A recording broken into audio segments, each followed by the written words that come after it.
হচ্ছে আজকের অনুষ্ঠানে। দর্শক, বাংলাদেশের জীবনে, বাঙালি জাতির জীবনে আরেকটি মাহেন্দ্রক্ষণ 5ই আগস্টের পরে আজকে ঘটেছে। ছাত্র জনতা পলাতক ফ্যাসিস্ট স্বৈরাচার খুনি শেখ হাসিনার বক্তব্যের প্রতিবাদে ধানমন্ডি 32 নাম্বারে তারা ঢুকে পড়েছে। তারা এই 32 নাম্বার ঘুরিয়ে দেওয়ার সকল প্রস্তুতি সম্পন্ন করেছে। অর্থাৎ এতদিন ধরে যে কথাগুলো আমরা গত 6 মাসে দেখছিলাম যে আওয়ামী লীগ আবারও শক্তি সঞ্চয় করছে, আওয়ামী লীগের প্রতি জামাতের প্রীতি, আওয়ামী লীগের প্রতি বিএনপির প্রীতি, আওয়ামী লীগের প্রতি এই অন্তর্বর্তীকালীন সরকারের কারো প্রীতি, সবকিছু মিলিয়ে একটি আবহ তৈরি করা হয়েছিল যে না না সেই অবস্থা নাই, ছাত্ররা এখন বিভক্ত হয়ে গেছে, তারা ডাকলে আর কেউ আসবে না।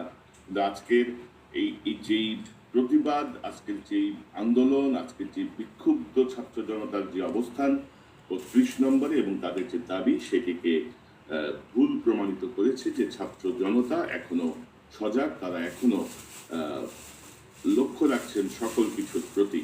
তো আমরা মনে করি আজকে যে শিরোনাম, এটি একটি আরেকটি সুযোগ। আওয়ামী লীগ তার সহযোগী এবং অনুরাগীদের প্রতি আর কোনো অনুকম্পার কোনো সুযোগ নাই।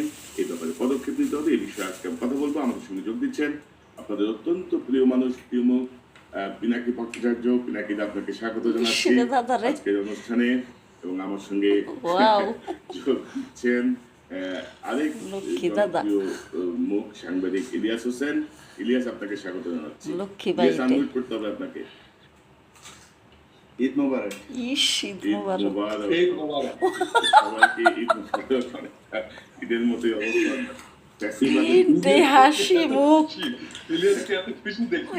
রে শান্তি রে।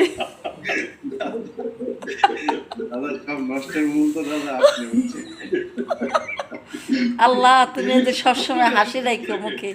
এরা যেন বীরের মতো এই বাংলাদেশে এসে প্রবেশ করে রাষ্ট্রের নায়ক হতে পারে, সেই তৌফিক দান করো আল্লাহ। আমরা এদের সাথে আছি, আমরা যোদ্ধা, আমরা এদের সাথে আছি, সারা জীবন থাকবে এদের জন্য। 32 নাম্বার শেখ মুজিবকে ব্যবহার করে যেভাবে গুম, খুন, মানুষ হত্যা, গণহত্যা, ভুয়া নির্বাচন, দখলদারিত্ব যেভাবে প্রতিষ্ঠা হয়েছে, তো মানুষের ক্ষোভটা যে পড়েছে ওইভাবে। এবং ধরেন আমরা যদি সিরিয়ার দিকে তাকাই, আফটার হাসিনার পলায়ন, আমরা যদি সিরিয়ার দিকে তাকাই, দেখেন আসাদের অনুসারীদের পানিশমেন্ট দেওয়া হচ্ছে, অলমোস্ট এভরিডে তাদের শাস্তি দেওয়া হচ্ছে। তো আমাদের এখানে ধরেন আমরা এক ধরনের কচ্ছপ গতি দেখতেছি। বিএনপিও এক ধরনের মায়া মহব্বত, জামাতের এক ধরনের মায়া মহব্বত, অন্যান্য রাজনৈতিক দলগুলো এক ধরনের